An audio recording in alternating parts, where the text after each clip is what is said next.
So you've completed your 144 online questions and you've got a copy of your Lumina Spark Report either online or in a hard copy in front of you. So what do you do now? Well, before you start looking at it too closely, there's two main things to do. The first one is to think of an intention or a goal that you'd like to achieve as a result of reading through this or studying this a lot more closely. And that goal is going to relate to one of three things. Changing how you're feeling. You'd like to feel more comfortable, more confident. You'd like to feel less nervous or less anxious. Changing how you're thinking about things. Maybe you're thinking pessimistically. You'd like to think more optimistically about the future. Or change what you're doing. Perhaps there's a behavior that you're exhibiting or doing regularly that you think is potentially getting in the way of you moving forward. So think about that goal and have that intention, that goal in mind as we work through your Spark. The second thing to do is to set aside some time. I recommend 3 lots of about 45 minutes where you're alone, you won't be distracted, ideally not in the office, so you can really look at this and consider it quite carefully, because there's a lot of deep reflection that might be required as a result of what we're doing here. And it would also be worthwhile to write this down in your own personal journal, because this will be an ongoing journey. It's not just a one-stop shop. And the goal ultimately is for you to become a lot more self-aware of where you are right now, where your personality is right now, which means better self-understanding, more self-acceptance, and also build better relationships and ultimately be a lot more effective, a lot more happy, and a lot more useful in what you do. So there you go. Let's get started looking at your report. So where do we start? Well, when you look at this whole Lumina Spark model, it includes 24 character traits or qualities, 8 different aspects like introverted, extroverted, and so forth, 4 different archetypes, and then 3 personas, the underlying, everyday, and overextended. So it's quite a big model. So let's start unpacking it firstly by looking at these 24 qualities. What are these 24 qualities? The 24 qualities are, you can imagine them like being apps on your phone. You've got a mobile phone, you've got 24 apps on it. You don't use every app equally every day. You use some apps more than others. Traits are a little like that too. There's a big debate about nature and nurture with character traits. It's partly biological, it's partly acquired. But when you reach your mid-teens, maybe late teens, your personality becomes relatively set, and there'll be some qualities that you look at a lot more closely or demonstrate a lot more regularly. You can see this when you look at page 8 of your report. That has each of these 24 qualities or traits. The larger the word is on the page, the more you claim that trait. The smaller the word is on that page, the less you claimed that particular trait. The direction doesn't mean anything, that's just to fit it into a nice rectangle. The big ones are most like you, the small ones are least like you. The next place to look is on page 10, where you can see the very famous Lumina Splash, as you can see here, in the 8 aspects arranged in opposites or polarities. So you can see introverted, extroverted, big picture thinking, down to earth, discipline driven, inspiration driven, and outcome focused and people focused. Now the width of your arms, if you like, or the width of the arms in your splash, that relates to how many of those particular qualities or traits in that aspect you claimed, as we'll see in a moment. And how long they are was how much of those traits that you claim. So if you've got a long fat arm, for example, it means you claimed a lot of each of the 3 traits in that particular aspect. Now each of these is unique, and it just gives us a helicopter view of what your particular personality looks like. Another great insight in your Lumina portrait is your qualities mandala, which starts to help you understand what gives your splash its particular shape. You'll see this on page 13, and what you can see here is the 5 traits that you claim the most and the 5 traits that you claim the least. So in this case, the 5 traits claimed most were accommodating, collaborative, conceptual, imaginative, and observing, which is what gave that splash its upwards trajectory, if you like, around being introverted, people-focused, inspiration-driven, and big-picture thinking.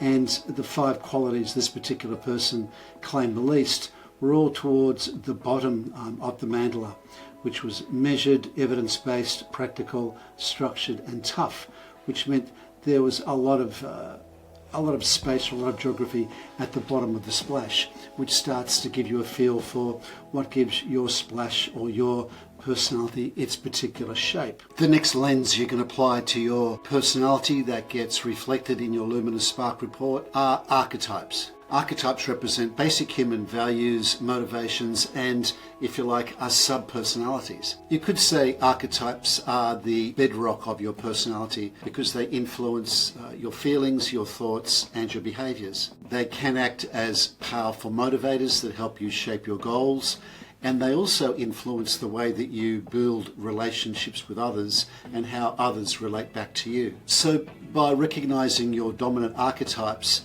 it is another lens on understanding your personality and how to feel better by doing well and relating better to others. Lumina has a unique approach to understanding archetypes, or helping you understand your archetypes, of which there are 4. There's inspiring, commanding, conscientious, and empowering. Now, each of these has 9 qualities and 3 aspects.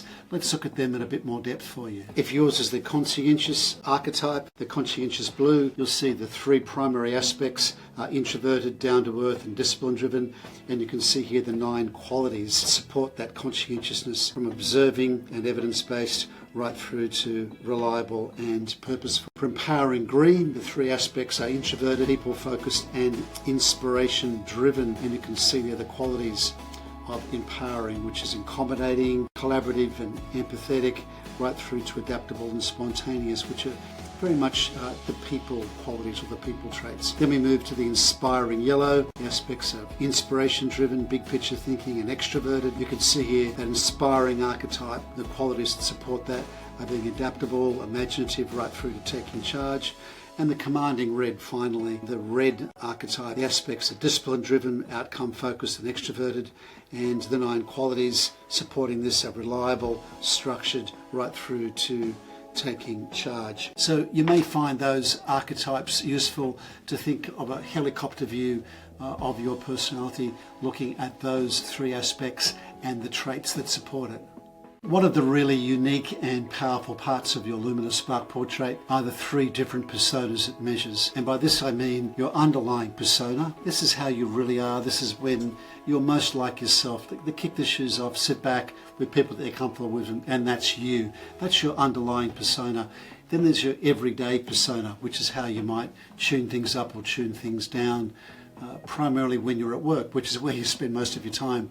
Then there's the overextended persona, which is the persona that you move into, or the personality that you move into when you're stressed or anxious or a little bit over challenged. Now, it's useful to look at where these 3 are and what the relationship is they have with each other. You can see in this example the underlying persona is more in the extroverted aspect, or combination of outcome focused and extroverted, and then every day this particular individual moves down to being more discipline driven, and then when they're overextended they get much more people focused. Now when I'm coaching, what I look at is the distance between these 3, because if you think, okay, well, when I'm underlying, I'm outcome focused, and when I'm overextended, I'm more people focused, that's a big gap to travel across, if you like. And the bigger the gap between these 3 personas, what I find is the more energy people expend. Like the biggest gap between your underlying and everyday persona, that means that when you come to work, you're using a lot of energy to change. Like say, for example, underlying, you're more introverted, every day you're more extroverted.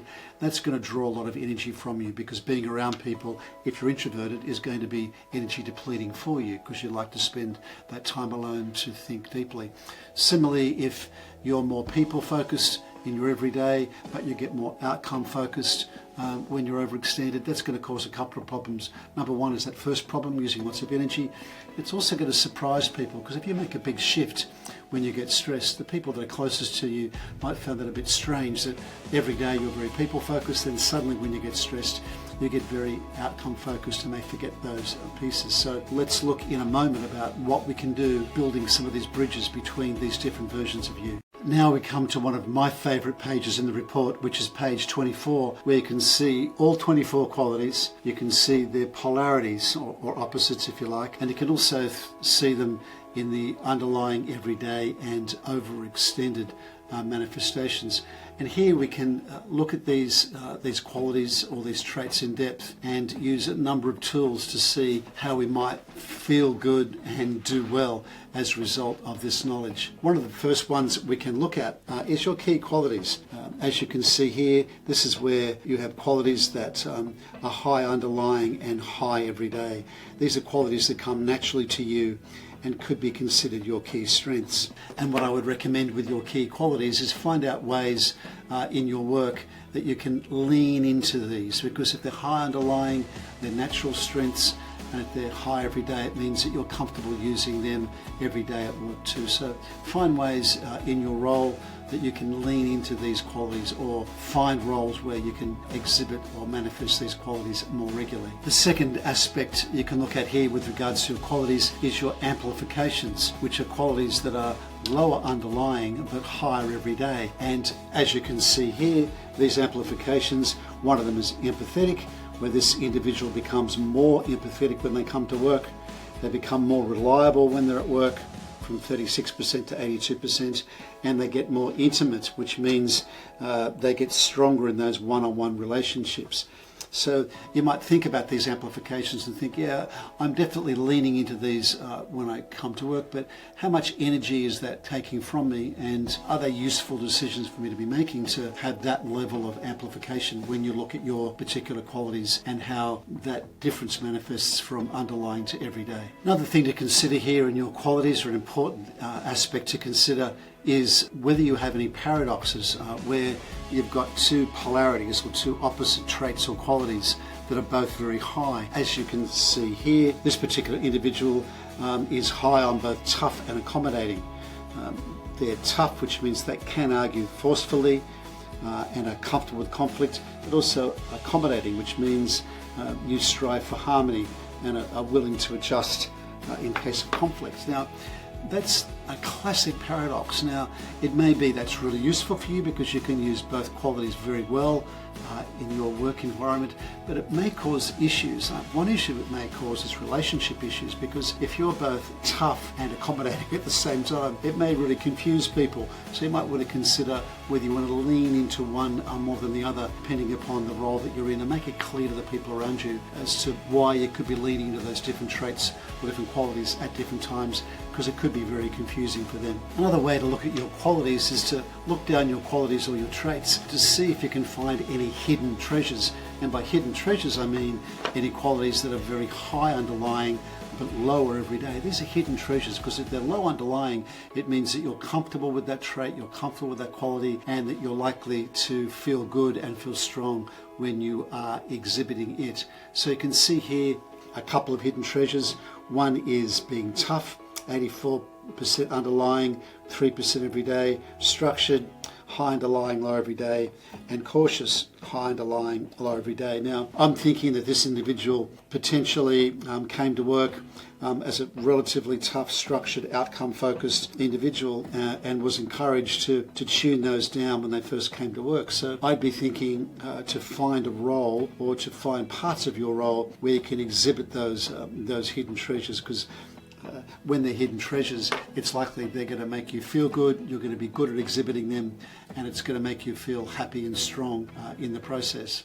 That's about it for this overview of how to understand your Lumina Spark portrait. Just two more things to do. The first is to go to the App Store and download the Lumina Spark app onto your phone, and then at the very back of your report you'll see a QR code, and you can enter your particular splash into the Splash app. And if you're working with colleagues that have also done Lumina Spark, you can load theirs into with their permission. Really good dynamic tool you can use every day to remind yourself about where your splash is and what you can do to adjust your style to suit the styles of people around you. The final thing to do, if you'd like coaching on this or understand your particular Spark model, please reach out to me, Peter Anthony at peteranthonyconsulting.com.